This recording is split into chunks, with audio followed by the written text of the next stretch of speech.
1장 11절에서 19절까지 보도록 하겠습니다. 신약성경 124페이지,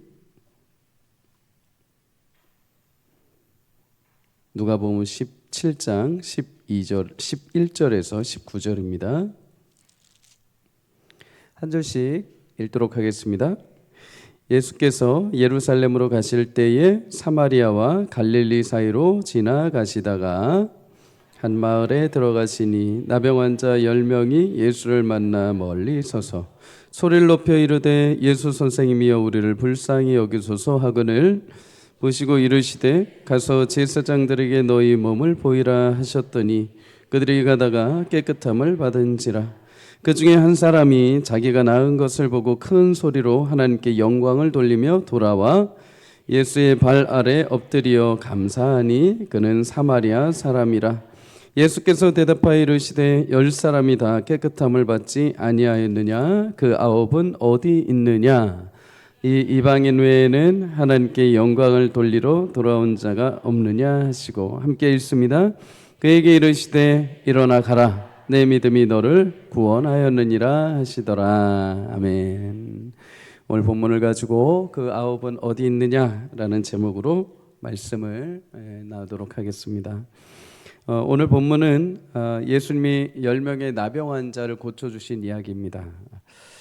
나병은 세균이 피부와 신경을 공격하는 질병이죠. 그래서 시간이 지나면 손의 감각, 또 내 피부의 감각이 점점 사라집니다. 그래서 어디에 상처가 나도 통증을 모릅니다. 어디가 썩어가도 통증을 잘 모르죠. 심하면 이제 피부가 변형이 일어납니다. 수포가 올라오고 여러 가지 고름이 나오고, 더 심하면 이제 괴사가 되기 시작을 하죠. 세균을 발견한 노르웨이 의학자 가브리엘 한센이라는 사람의 이름을 따서 한센병이라고도 불리기도 하죠. 예전 성경에는 문둥병이라고 불렀습니다. 문둥병. 그런데 이 용어 자체가 굉장히 부정적이고 차별적인 인식을 준다 해서 이제 개정된 성경은 나병이라고 명칭이 바뀌게 되었죠. 지금은 치료제가 있어서 이 나병에 걸리는 일은 없습니다. 과거 일제강점기 때 이 나병에 걸린 사람들을 특별히 이렇게 소록도라는 곳에 강제 수용한 적이 있었죠. 소록도에 가면 아직도 그 기념관이 있고 그 역사를 볼 수 있습니다. 대략 지금도 한 400여 분 정도의 나병 환자분들이 촌을 이루어서 살고 계시다고 하죠. 기록에 보면 나병 환자들은 소록도에 와서 굉장히 아픈 시련을 처음에 겪었습니다. 처음에 일제강점기 때는 강제 노동도 해야 됐고, 사랑할 자유도, 가족을 이루는 자유도 모두 상실했습니다. 견디다 못해서 이렇게 탈출을 시도한 원생들이 다시 잡혀오게 되면 감금실에 갇히게 되죠. 그곳에서 생을 마감하기도 했습니다. 생을 마감하면 끝이 아니라 그 시체는 해부되고 태워지게 되었습니다. 이들이 제일 힘들었던 것은 이런 육체적인 고통도 있지만 가장 힘들었던 것 중에 하나는 생이별하는 것입니다. 가족과 떨어지는 것이죠. 자녀가 있는 여성들은 나병에 걸려서 소록도에 오게 되면 간염을 우려해서 자녀들과 분리되어 생활을 하게 되었습니다. 또한 자녀를 그 섬에 와서 출산을 하게 될 경우에 5살 전까지는 어머니와 생활을 하지만 5살이 넘어가게 되면 또다시 분리되어서 자녀들은 보육소에서 생활을 하게 되었죠. 한 달에 딱 한 번씩만 상봉할 수 있는 기회가 주어졌습니다. 사진을 한번 보여주실까요? 자, 상봉 장면이 굉장히 독특하죠. 여러분이 보시는 사진의 좌측이 엄마들, 우측이 자녀들입니다. 길을 하나 두고서 상봉을 하죠. 간염을 우려해서 길을 하나 두고 서로 만날 수 없게 한 겁니다. 서로 이야기는 할 수 있고 서로의 근황은 물을 수 있지만 만질 수도 없도록 제한을 해놓은 것이죠. 길 하나를 두고 서로를 외칠 수는 있지만 손으로 잡을 수도 안을 수도 없습니다. 엄마들은 아이들의 감염을 우려해서 항상 저 서는 자리가 왼쪽 편이 아이들이 있는 바닷가 쪽입니다. 바닷가에서 해풍이 불 때 항상 바람을 맞바람을 두고서 아이들을 마주해야 했습니다.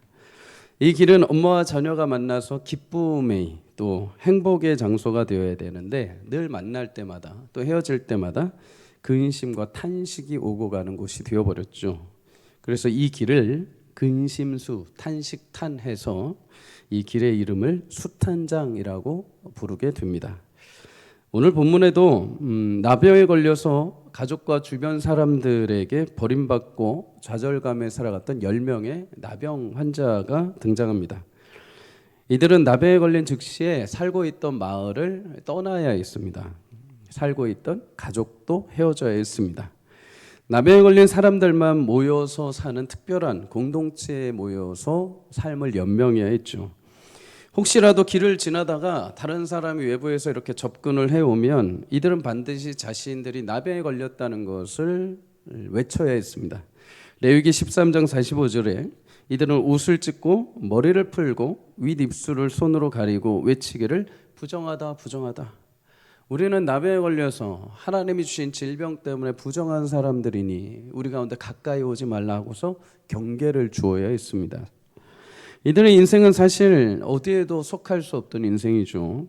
오늘 본문 11절에서 12절에 보면 예수님이 사마리아와 갈릴리 사이로 지나가시다가 이 이름 없는 한 마을에 들어가셨다라고 말합니다. 한마디로 이들이 살고 있는 곳은 나병으로 인해서 사마리아도 아니고 갈릴리도 아니고 어디에도 속할 수 없는 경계선 위, 근심과 탄식의 길 위에 살고 있던 것이죠. 말 그대로 인생 자체가 수탄장 인생입니다. 그렇게 어디에도 속하지 못한 인생, 누구도 찾지 않는 그 인생, 대화할 수도 없고 안을 수도 없고 일평생 살아온 가족들과 행복한 삶을 이어갈 수도 없는 근심과 탄식이 가득한 수탄장과 같은 삶을 살아가는 나병 환자들이 모인 그곳에 예수님이 찾아가셨습니다. 그리고 그들의 병을 깨끗하게 치유해 주시는 은혜를 베풀어 주셨습니다. 예레미야 30장 17절은 이렇게 말씀합니다. 함께 읽어봅니다. 시작. 여호와의 말씀이니라 그들이 쫓겨난 자라 하매 시온을 찾는 자가 없은즉 내가 너의 상처로부터 새살이 돋아나게 하여 너를 고쳐주리라. 아멘.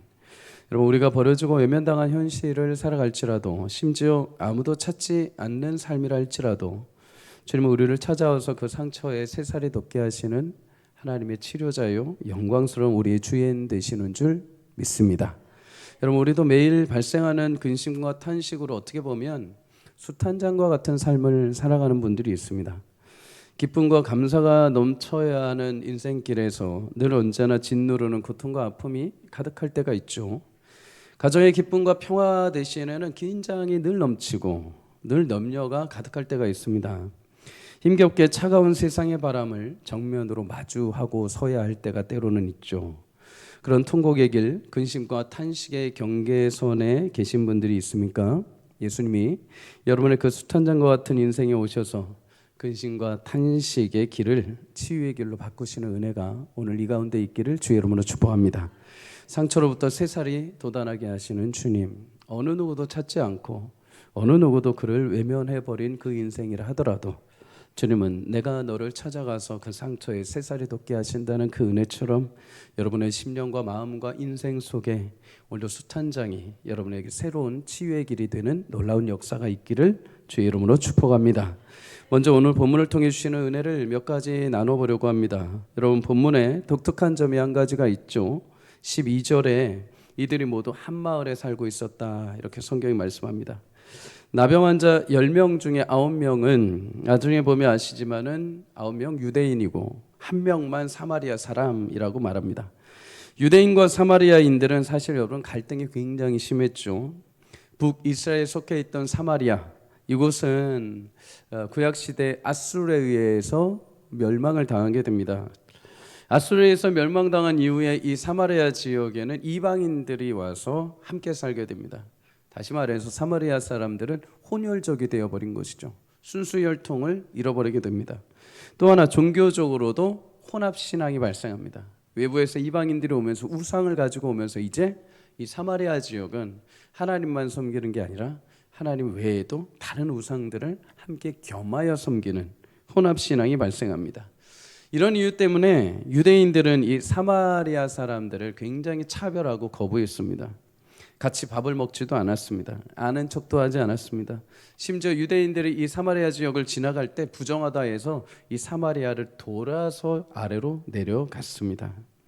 그러니 여러분, 이들이 같은 지역에 함께, 유대인과 사마리아인이 함께 산다는 것은 불가능한 일입니다. 가능할 수가 없습니다. 그런데 오늘 여러분, 이 불가능한 일이 일어난 장소가 있죠. 바로 한 마을입니다. 이 마을은 어떤 마을입니까? 모두가 나병에 걸려 모여 있는 마을입니다. 여기서 우리에게 주시는 교훈 한 가지가 있습니다. 첫째로, 여러분, 아픔과 문제의 현실이 때로는 우리에게 새로운 길을 열어주시는 장이 되는 줄 믿습니다. 유대인과 사마리아인들 서로 적대 관계에 있었죠. 그 경계는 율법으로도 허물 수 없었습니다. 새로운 어떤 문화로도 허물 수 없었습니다. 그런데 여러분, 이 경계가 어디에서 허물어졌습니까? 나병으로 허물어졌습니다. 나병으로. 여러분, 나병이라는 이 아픔과 현실에 마주하자 이들이 가지고 있던 채통, 사상, 선입견, 모든 이 장벽이 싹 다 무너져 버린 것입니다. 그리고 함께 거하는 새로운 길이 열린 거죠. 외면하고 불편하고 돌아보지 않던 이들이 똑같은 나병에 딱 걸리니까는 서로의 마음을 이해하기 시작을 한 것입니다. 서로 밥도 같이 먹고 서로 챙겨주고 돌아보기 시작을 한 거죠. 으르렁거렸던 사람들이 서로 안에 문제의 동질한 현실을 경험하고 경계가, 그 누구도 허물 수 없던 경계가 허물어져 버린 것입니다. 허물어지고 연합의 계기가 된 것이죠. 신앙생활 하다 보면 예기치 않은 문제와 어려움에 마주할 때가 있습니다. 그때마다 우리는 쉽게 가장 먼저 떠올리는 생각이 뭐였냐면은 왜라는 생각을 먼저 합니다. 왜 내게 이런 일을, 왜 우리 가정에, 왜 우리 교회에, 왜 나에게 하나님 이런 어려움을 주시지 하고서 왜라는 퀘스천을 먼저 우리는 쉽게 떠올립니다.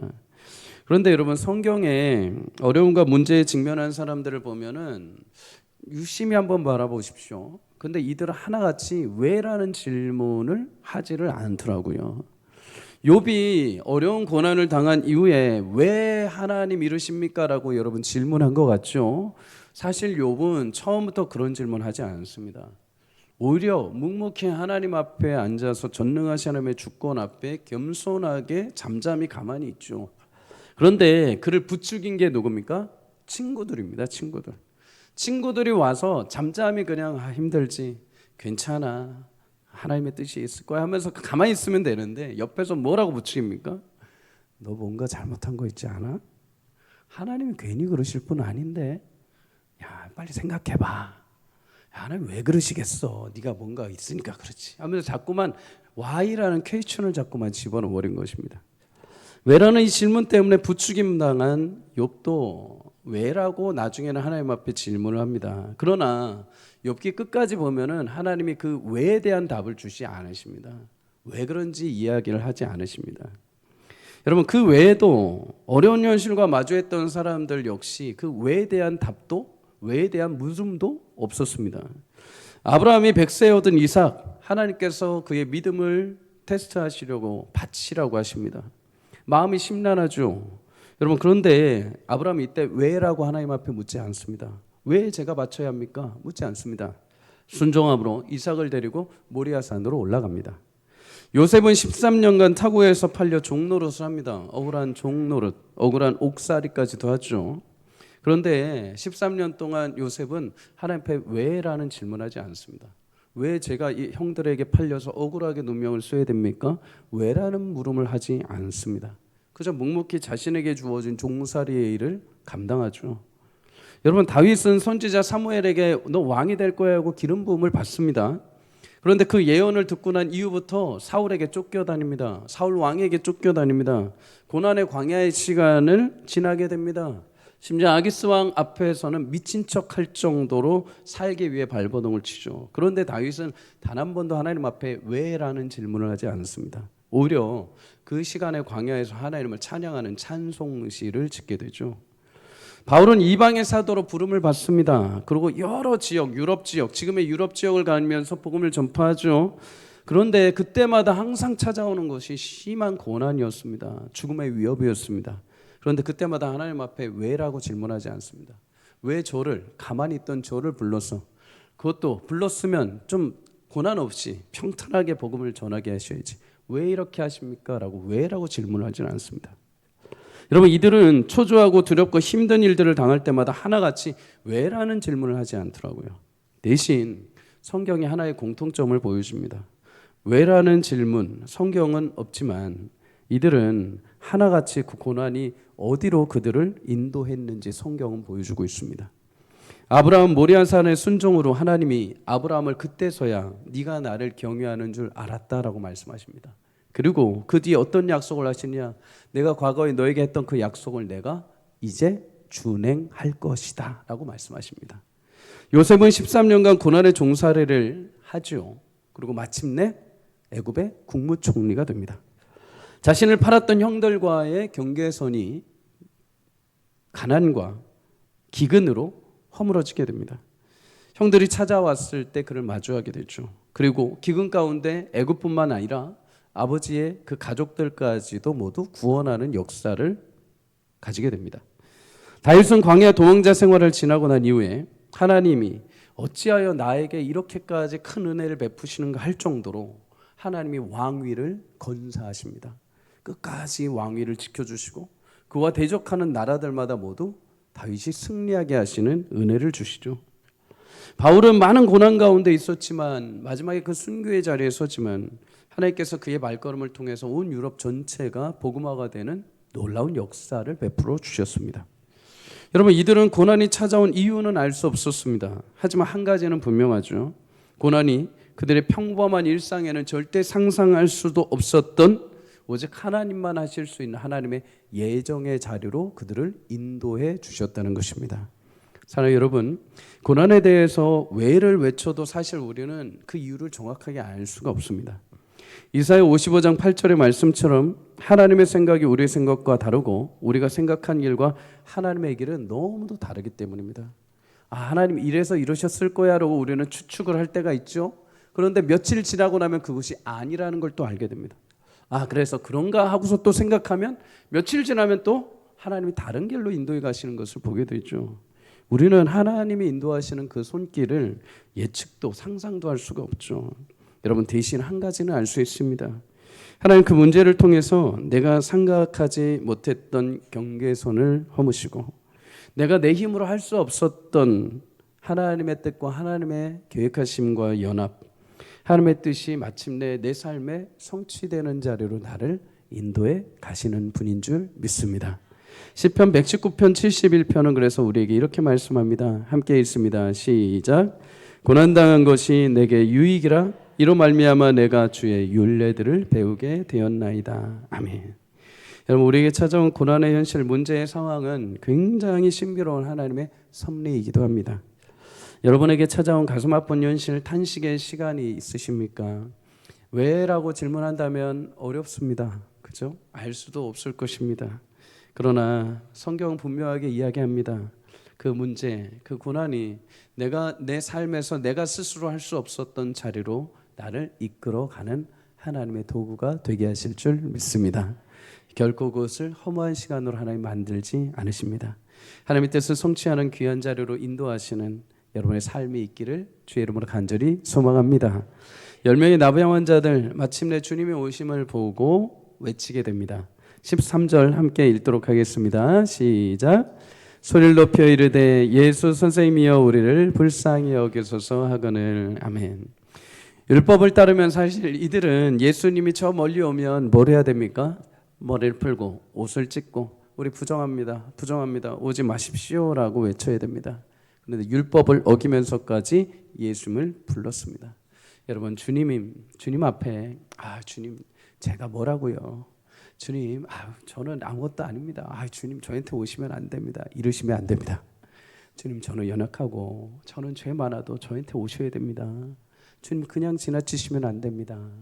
우리 찬송의 가사도 있죠. 주님이 지극히 높으신 곳에서 임하실 때 주님 이 자리를 그냥 지나지 마시고 저에게 오십시오. 여러분, 주님의 은혜가 지나가지 않도록 주님의 은혜를 부르짖고 찾고 구할 수 있기를 주의 이름으로 소망합니다. 한 가지 교훈을 주십니다. 여러분, 둘째로 어려운 현실 속에서 소리를 높여 주께 간구해야 합니다. 지난주 금요일 성도님들과 말씀을 나눴죠. 여러분, 교회는 사람의 말이나 지식이나 훈계가 아니라 주를 향한 눈물의 기도가 가득 채워져야 될 줄 믿습니다. 눈물의 기도가 차고 넘쳐야 하나님께서 우리 가운데 영적인 부흥과 은혜를 주시는 것이죠. 어려운 현실 가운데 주께 눈물로 간구하는 은혜가 있기를 주의 이름으로 소망합니다. 기도할 때 사람들 시선, 사람들 눈치 보지 마십시오. 내가 그래도 체면이 있는데, 내가 신앙생활 얼마나 했는데, 내가 그래도 직분이 있는데, 내가 목사인데, 내가 장로인데, 내가 그렇게 어떻게 소리를 높여 기도합니까? 아니요. 여러분, 하나님 아버지 앞에 무슨 체면이 있습니까? 내 아버지 하나님 앞에 무슨 채통 지킬 것이 있습니까? 사람들이 저 밥 먹여줍니까? 사람들이 나를 구원해 줍니까? 나의 신앙의 연수가 나의 영생을 책임져 줍니까? 아니요. 하나님만이 나를 책임져 주십니다. 여러분, 하나님 앞에 체면 차리면 안 됩니다. 부모 앞에 체면 차리면 안 되죠. 예전에 저희 자식놈이 어린 시절에 이제 부목사 생활할 때 체면을 차린 적이 있습니다. 부목사 생활할 때 참 어렵게 살았던 적이 있습니다. 개척교회 할 때는 한 달에 한 80만 원 벌고, 부목사 있을 때는 이전 교회 있을 때도 사실 100만 원대 초반 때도 받았습니다. 그런데 이제 이 녀석이 어려서부터 눈치를 보는 거죠. 아빠 엄마가 그렇게 넉넉하지 않다는 걸. 한 번은 이렇게 식품점에 갔는데 이제 먹을 거를 구하라고, 먹을 것을 이제 고르라고 이렇게 한 거죠. 근데 얘가 이제 살며시 그 눈치를 보는 겁니다. 아, 이거 비싼데 저거 비싼데 하면서. 그래서 마지막에 고른 게 딱 하나가 뭐냐면 껌입니다. 껌. 근데 그 껌을 딱 가지고 오는데 마음이 막 뭐랄까요, 안쓰러운 거죠. 이거 충분히 해줄 수 있는데, 이 정도는 해줄 수 있는데 얘가 왜 아빠 앞에서 이렇게 체면을 차리고 있지? 왜 눈치를 보고 있지? 사랑하는 성도님들, 하나님 앞에 눈치 보지 마십시오. 우리 하나님 앞에 체면 차리지 마십시오. 하나님 앞에 내 겉모습, 내가 이런데, 내가 이 정도인데 그런 거 하지 마십시오. 내 주님 그냥 찾으십시오. 내 주님 그냥 믿으십시오. 내 주님 앞에 나와서 필요가 있다면 이런 거 저런 거 생각하지 마시고, 주님 은혜 아니면 저 못 삽니다. 이런저런 내 계산하지 마시고, 주님 나를 만드셨으면 내가 주님 은혜밖에 필요 없습니다. 주님 자꾸 구하는 은혜가 있기를 주 여러분 소망합니다. 여러분, 다윗은 하나님의 교회가 다윗성에 돌아올 때 체면 차리지 않습니다. 하나님의 백성들 앞에서 함께 찬송하고 하나님 앞에 영광 올려드립니다. 하나님 앞에 미친 듯이 춤을 추고 찬양을 합니다. 체면 차리지 않죠. 예레미야 33장 3절에 말씀합니다. 너는 내게 부르짖으라. 여러분, 누구라도, 왕이라도, 목사라도, 중직자라도, 장로라도, 권사라도, 집사라도, 누구라도 체면 차리지 말고 부르짖으라고 하십니다. 계산하지 말고, 따지지 말고, 문제가 있으면 하나님은 기도 다 아시지 않습니까? 그런 거 따지지 말고, 그런 지식적인 측면으로 접근하지 말고 부르짖으라고 하십니다. 여러분, 물론 하나님은 우리의 필요를 다 알고 계시는 분입니다. 하나님 그럼에도 부르짖으라고 하십니다. 필요한 것이 있으면 무엇이든지 아시는 것. 여러분, 그런데 하나님이 필요한 것이 무엇인지 아는 것과 그것을 부르짖고 찾고 구하는 자에게 주시는 것은 다른 것입니다. 알고는 계시죠. 그런데 찾는 자에게 주신다는 것이죠. 10명의 나병 환자, 주님이 우리의 마음을 아실 거야 하고 가만히 있지 않았습니다. 주님 저분은 능력 많으신 분이니까 그냥 가만히 있으면 하나님 알아서 하실 거야 하고서 조용히 저기 멀리서 이렇게 손들고 가만히 있지 않았습니다. 목이 터져라 불렀습니다. 주님 우리를 긍휼히 여겨주십시오. 주님을 향해 외쳤습니다. 여러분, 그들이 소리를 높여 외칠 때 14절에 말씀합니다. 예수님이 그때 그들을 보았다. 사랑하는 여러분, 늘 언제나 주님을 찾고 구하는 은혜가 있기를 주 여러분을 소망합니다. 간절히 주님을 찾고 구하는 자를 주님은 만나시고 응답해 주십니다. 간절히 기도와 소망하는 이유가 있죠. 그렇게 우리가 부르짖을 수 있는 소망하는 이유가 있습니다. 여러분, 아무리 부르짖어도 대답 없는 신들이 있죠. 아무리 부르짖어도 여러분, 우상들은 여러분들에게 답을 줄 수 없습니다. 아무리 부르짖어도 아무리 높은 계급에 있는 사람이라도 여러분들에게 답을 주지 못합니다. 그런데 여러분, 우리의 부르짖음은 헛된 공허한 메아리가 되지 않죠. 왜요? 그 들으시는 예수님의 성품 때문에 그렇습니다. 13절에 그들이 외칩니다. 우리를 불쌍히 여겨 주십시오. 이 외침을 딱 들으시고 예수님이 돌아보십니다. 여러분, 예수님은 인자와 긍휼이 많으신 분이십니다. 이들은 예수님을 따라다녔던 자도 아닙니다. 예수님께 밥 한 끼 대접했던 자들도 아닙니다. 그저 주님이 병약한 자들, 무너진 자들에게 긍휼을 베푸시는 분이라는 소문만 듣고 긍휼 많으신 주님, 긍휼을 베푸신다고 하시는 주님, 우리를 불쌍히 여겨 주십시오. 예수님은 자신을 알고 자신을 부른 그들에게 긍휼을 베풀어 주십니다. 아무것도 가지고 나오지 않았고, 아무런 배움도 뱉지도 못하고, 아무런 관계가 없음에도 불구하고 그저 예수님 당신이 긍휼 많으신 분이기에 우리는 그 긍휼의 은혜를 구합니다라고 했을 때 예수님 자신의 긍휼과 사랑을 그들에게 베풀어 주셨습니다. 사랑하는 여러분, 우리의 기도와 부르짖음이 공허한 메아리로 끝나지 않는 이유는 주님이 긍휼이 많으신 분이기 때문인 줄 믿습니다. 늘 우리를 불쌍히 여기시는 마음이 있기 때문이죠. 호세아 11장 8절은 말씀합니다. 에브라임이여 내가 어찌 너를 놓겠느냐, 이스라엘이여 내가 어찌 너를 버리겠느냐, 내가 어찌 너를 아드마같이 놓겠느냐, 어찌 너를 스보임같이 두겠느냐. 내 마음이 내 속에서 돌이켜 나의 긍휼이 온전히 불붙는 듯하도다. 내가 너의 죄 가운데 있는 너의 모습을 보면서 돌아서고 싶고 외면하고 싶고 너희를 더 이상 신경 쓰고 싶지 않음에도 불구하고 내 안에 불타는 너희를 향한 긍휼 때문에 내가 어찌 너희를 돌보지 않겠느냐, 어찌 너희를 불쌍히 여기지 않겠느냐 하는 것입니다.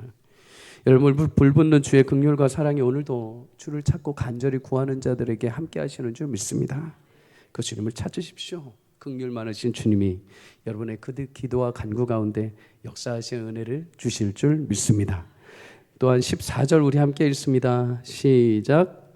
보시고 이르시되 가서 제사장들에게 너희 몸을 보이라 하셨더니 그들이 가다가 깨끗함을 받은지라. 아멘. 여러분, 당시 나병 걸린 사람들은 깨끗하게 회복되었을 때 제사장들에게 가서 몸을 확인시켜 주어야 했습니다. 제사장이 깨끗하게 되었다고 확인하고 난 이후에야, 선포하고 난 이후에야 그들은 하나님께 감사의 제사를 드리고 정상의 삶으로 돌아오게 되죠. 그런데 오늘 예수님 아직 몸의 치유가 일어나지 않은 상태에서 가라고 하십니다. 제사장이 가서 너희 몸을 보이라.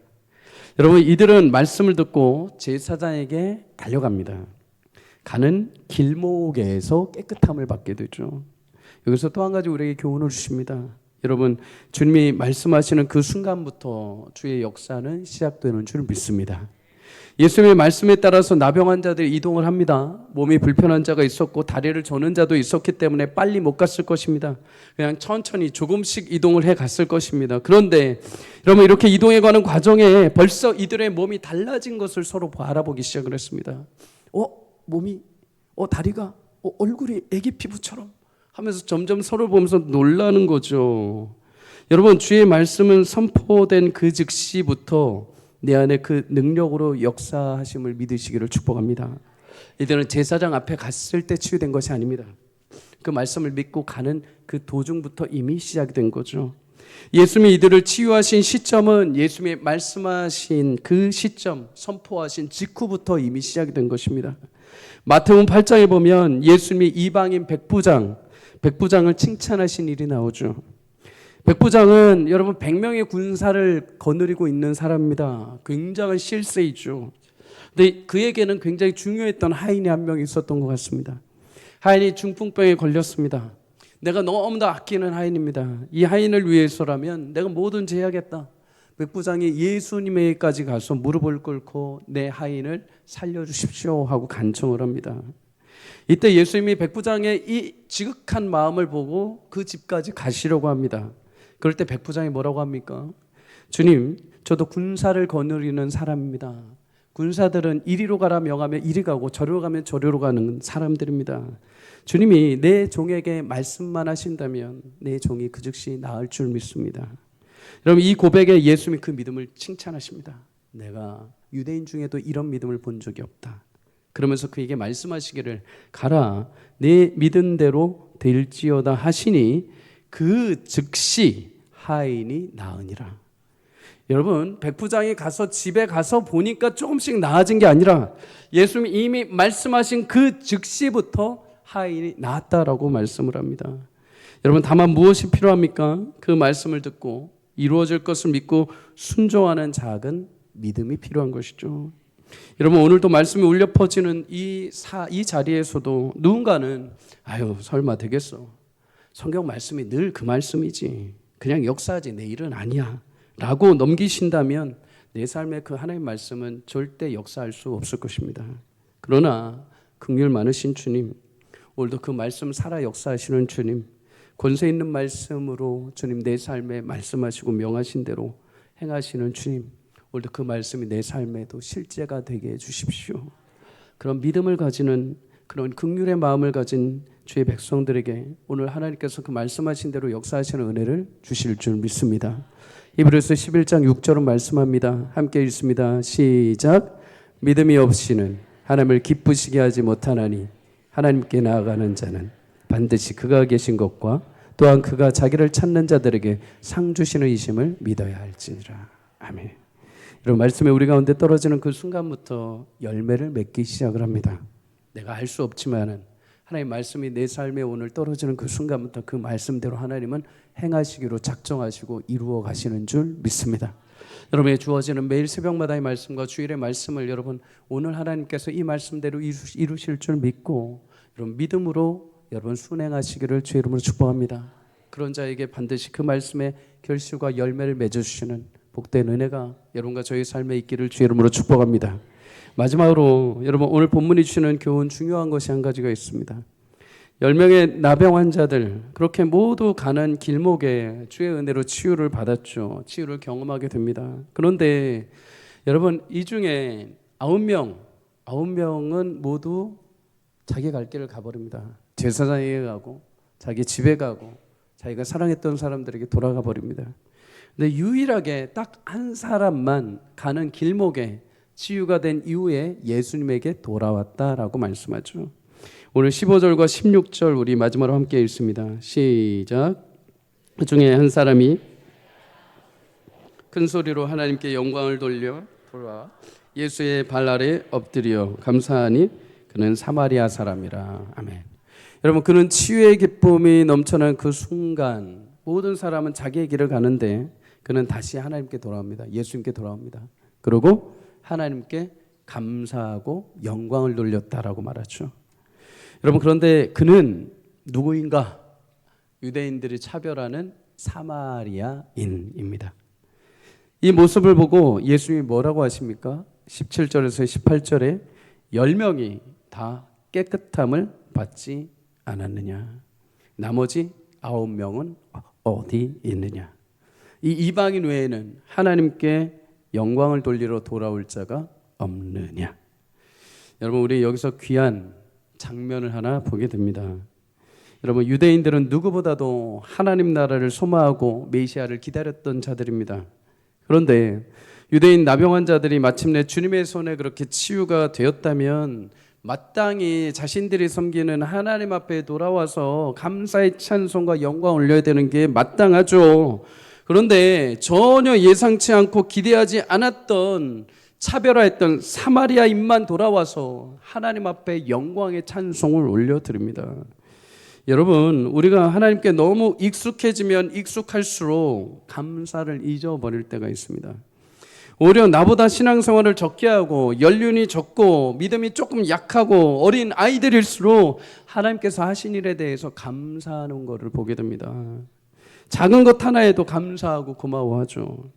때로 우리는 늘상 하나님이 주시는 것이니 하나님이 그렇게 해오셨으니 하나님이 늘 그렇게 채워오셨으니 당연한 것으로 여기고 아무것도 아닌 것처럼 당연히 나한테 있어야 될 것처럼 여기며 감사를 잊어버릴 때가 있습니다. 그런데 여러분 오늘 18절의 말씀을 기억하십시오. 나머지 9은 어디 있느냐? 여러분 마지막으로 주시는 교훈이 있습니다. 여러분 문제 앞에 간절한 기도도 필요하지만 응답된 이후에도 감사의 기도가 넘치기를 주의 이름으로 축복합니다. 우리는 문제가 발생하면 열심히 긴급하게 기도를 합니다. 내 자녀에게 문제가 발생하면 갑자기 새벽에 나와서 막 기도합니다. 금요일 날 나와서 막 기도합니다. 여러분 제일 우리가 많이 기도할 때가 언제인 줄 아십니까? 죄송하지만 수능 가까우면 기도 많이 합니다. 수능 가까이 오면은 이제 어머니 아버지들이 오십니다. 오지 말라고 해도 오십니다. 또 뭐가 있습니까? 육체의 질병이 찾아오면 옵니다. 하나님 치유해 주십니다. 당연히 나와야죠. 당연히 어려움이 찾아오면 당연히 기도하러 나와야 됩니다. 새벽에도 이렇게 안 나오시던 분들이 나오시면 뭔가 문제가 있구나. 뭔가 어려움이 있구나 볼 수 있습니다. 근데 여러분 그렇게 나와서 하나님의 응답을 받아야 됩니다. 그런데 그 모든 응답이 이래저래 이루어지고 큰 산을 넘었다 싶으면 기도를 또 잠시 방학을 합니다. 휴식을 취하죠. 문제와 어려움 앞에서는 간절히 구하지만 응답과 그 이후에는 이루어 주신 하나님을 향한 간절한 기도의 불은 쉽게 마감해 버립니다. 근데 오늘 15절에 뭐라고 합니까? 사마리아인은 그저 주님 앞에 나와서 감사해요 정도가 아니라 큰 소리로 동일하게 여러분 감사의 찬송과 영광을 하나님 앞에 올려드렸습니다. 우리는 큰 소리로 외쳐야 됩니다라고 할 때 항상 문제에 대해서만 기도해야 되는 줄 압니다. 내 간구에 대해서만, 내 필요에 대해서만, 내 아픔에 대해서만 큰 소리로 주여 외치면서 우리는 기도하는 것으로 생각을 합니다. 그런데 성경은 오늘 놀라운 사실을 알려주십니다. 우리가 받게 된 은혜에 대해서도 큰 소리로 하나님 앞에 감사와 찬송과 기도하라는 것입니다. 여러분 큰 산을 넘어오셨습니까? 여러분 인생에 큼지막한 산을 하나님께서 해결해 주셔서 넘어오셨습니까? 그러면 그 넘어오신 은혜에 감격하여 나오셔서 그 넘어온 산만큼 큰 소리로 주님 앞에 감사하셨습니까? 감사기도 하셨습니까? 여러분 우리 예수님을 오해할 때가 있습니다. 예수님 분명 하나님의 본체이시죠. 신이십니다. 신. 근데 여러분 신이시라 하더라도 여러분 과연 하나님이 주신 그 은혜에 대해서 반응하는 자들의 그 감정과 그 생각들을 신이라고 해서 아무것도 안 가지고 계실까요? 아니요. 여러분 구약 성경에 보면 하나님은 자신의 백성을 구원하신 이후에 계속해서 사랑하십니다. 그런데 그 사랑을 외면하고 떠나는 이스라엘 백성들을 향해서 뭐라고 하십니까? 질투하는 하나님이다라고 말씀하십니다. 질투하십니다. 그럼 예수님은 어떠실까요? 여러분 예수님이 이 땅에 육신의 옷을 입고 오셨습니다. 그렇죠? 근데 여러분 신이신 분이 육신의 옷을 입으셨다는 이유는 딱 하나입니다.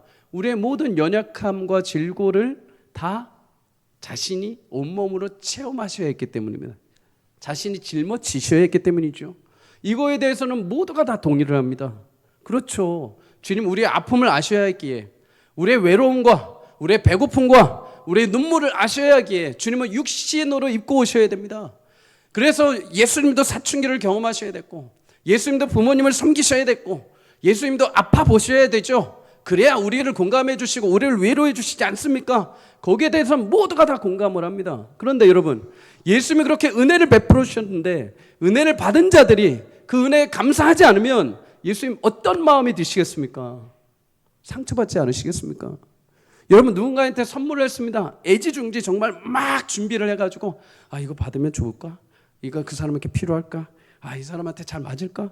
해가지고 열심히 돈 모아서 사서 딱 주었습니다. 근데 그 사람이 딱 받고 입을 닫습니다. 아무런 반응도 안 합니다. 잘 받았다, 잘 먹었다, 잘 입었다 아무런 반응도 안 합니다. 여러분 마음에 어떤 생각이 드시겠습니까? 다음부터 내가 해주나 봐라. 처음에 좋은 마음으로 했을지 모르지만 그 감사의 표현을 안 하면은 마음이 서운한 것이죠. 여러분 예수님 오늘 뭐라고 하십니까? 나머지 9은 어디 있느냐?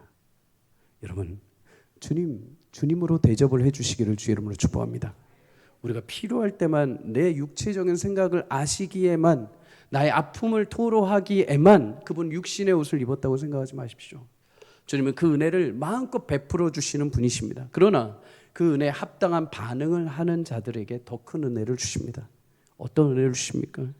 오늘 19절 함께 읽습니다. 시작. 그에게 이르시되 일어나 가라 내 믿음이 너를 구원하였느니라 하시더라. 아멘. 여러분 사실 육체의 치유 정도는 예수님이 얼마 정도 쉽게 보여주실 수 있는 것입니다. 이건 그냥 광고에 지나지 않죠. 진짜 이들에게 주시고자 하시는 더 큰 선물이 있습니다. 감사하고 돌아오는 자들에게 더 크게 주시고자 진짜로 주시고자 하시는 영생의 선물을 그들에게 준비해 놓으셨던 것이죠. 근데 이 영생의 선물을 누가 얻습니까? 주님 앞에 내 육체를 치유함에 감격하고 감사하고 돌아와 감사의 기도를 올린 사마리아인에게만 구원의 선물이 임하게 된 줄 믿습니다. 사랑하는 여러분, 육체의 치유만 받고 떠나버린 9명의 나병 환자가 아니라 그 귀한 치유와 역사를 경험하고 주께 돌아와 큰 소리로 주님을 찬양하고 감사함으로 영생까지 선물을 얻는 우리 한 명의 사마리아 나병 환자가 되기를 주의 이름으로 축복합니다. 시편 100편 4절은 이렇게 말씀을 합니다. 함께 읽습니다. 시작. 감사함으로 그의 문에 들어가며 찬송함으로 그의 궁정에 들어가서 그에게 감사하며 그의 이름을颂颂할지어다. 아멘. 이 모습이 어떤 모습처럼 보이십니까? 예배를 드리러 성전에 들어가는 모습이죠. 그런데 여러분, 성전 문을 들어갈 때, 성전 문을 들어가서 그 궁정에 앉아 있을 때, 그리고 그 궁정에서 예배할 때 다 무슨 말을 하십니까? 감사함으로 너희는 그 문을 들어가라. 찬송하러 그 궁정에 서서 그에게 감사하며 그에게 예배를 해라. 너에게 삶에서 하나님께서 일하신 그 은혜들을 가지고 나와서 예배하라는 것입니다. 여러분, 우리는 예배할 때 물론 문제를 가지고 나와야 되죠. 우리 가운데 아픔을 가지고 나와야 합니다. 그런데 여러분, 정말 여러분의 삶에 아픔밖에 없습니까? 정말 여러분 삶에 그 아픔과 고난의 현실과 그 눈물이 정말 정령 하나님이 인도하신 자리에 그 감사와 감사의 은혜 하나도 없겠습니까? 아니요, 있을 것입니다. 오늘 내가 이렇게 멀쩡하게 숨 쉬고 있는 것도, 누군가는 오늘도 호흡기 끼고 간절하게 그 숨을 헐떡거리는 그 숨인데, 나는 하나님 은혜 주셔서 마음껏 숨을 쉬고 있죠. 말 안 듣는 자녀들이 하더라도, 여러분, 제가 지난주에 우연히 TV를 보다가 양해하고 들으십시오. 저는 그렇게 난임 부부가 많은지 몰랐습니다. 그냥 부부들이 결혼을 안 하고 자녀를 안 낳으려고만 하는 세대인 줄 알았는데 그게 아니더라고요. 부부가 간절하게 자녀를 찾기 위해서 어디 지역에 유명하다는 한의원을 찾아가는 장면을 봤습니다. 근데 여러분, 어느 정도인지 아십니까? 너무 인기가 많으니까 그날 진료를 받기 위해서 새벽에 전날부터 와서 거기에 진을 치고 앉아 있는 겁니다. 줄이 두 줄로 이렇게 서 있습니다. 신기하죠? 한 줄로 서야 되는데 한 줄이 9시가 딱 되자마자 우르르 들어갑니다. 옆에 있던 줄은 뭐냐? 다음날 대기를 하고 있던 사람들. 그 사람들은 옆줄로 옮겨서 또 하루를 또 기다리는 겁니다. 그만큼 자녀를 위해서 간절하게 기다리는 사람들이 많더라고요. 그런 거 보면 자녀를 주신 것도 너무나 큰 은혜고 감사인 거죠. 내가 일할 수 있는 곳이 있다는 것, 내가 누군가를 섬길 수 있다는 것, 내가 하나님의 일에 동참할 수 있다는 것도 감사한 것이죠. 내가 건강해서 건강하게 회복된 것도 감사한 일인 것이죠. 내가 누군가와 대화하고 기도할 수 있는 제목거리를 나눌 수 있는 공동체가 있다는 것도 감사한 것이죠. 내가 오늘 하루 여러 가지 물질적인 어려움이 있다 하더라도 가족이 함께 앉아서 식사할 수 있는 여유가 있다는 것, 큰 감사할 거리입니다. 여러분, 전쟁으로 온 전 세계가 지금 휩싸여 있는 이 시대 가운데, 전쟁이 없는 이 나라에 하나님께서 은혜 가운데 살게 하신 것도 감사한 것입니다. 여러분, 문제를 가지고 나와서도 기도해도 되지만 우리가 올 때 하나님 앞에 한 주의 삶을 나를 지켜주신 그 하나님, 나의 삶에 여전히 나와 동행하신 그 하나님 앞에 감사로 문을 열고 들어와서 감사로 찬양하고 감사로 하나님 앞에 영광 올려드릴 때, 여러분, 그 감사가 여러분 예배 가운데 여러분의 영혼을 살리는 하나님의 통로가 되게 하실 줄 믿습니다. 여러분, 오늘 그 9명이 어디 있느냐 오늘도 찾고 계십니다. 주의 은혜를 받았지만은 그 감사를 잃어버린 자들, 하나님의 그 고난의 길을 통해서 하나님께서 새로운 자리로 이끌어 가실 것인데 그 고난의 자리에 멈춰 있는 자들 주님이 찾고 계십니다. 여러분, 오늘도 주님 앞에 나와 감사함으로 여러분의 고난이 생명의 길과 치유의 길로 되는 역사가 있기를 주의 이름으로 소망합니다. 여러분의 기도가 문제만 해결하는 것이 아니라 문제가 해결되었을 때도 감사와 큰 찬송의 영광으로 주님 앞에 올려드려 우리 모두가 주님이 진짜 주고 싶어 하셨던 영광의 생명의 은혜를 함께 누리는 복된 주의 성도들이 되시기를 주의 이름으로 간절히 축복합니다.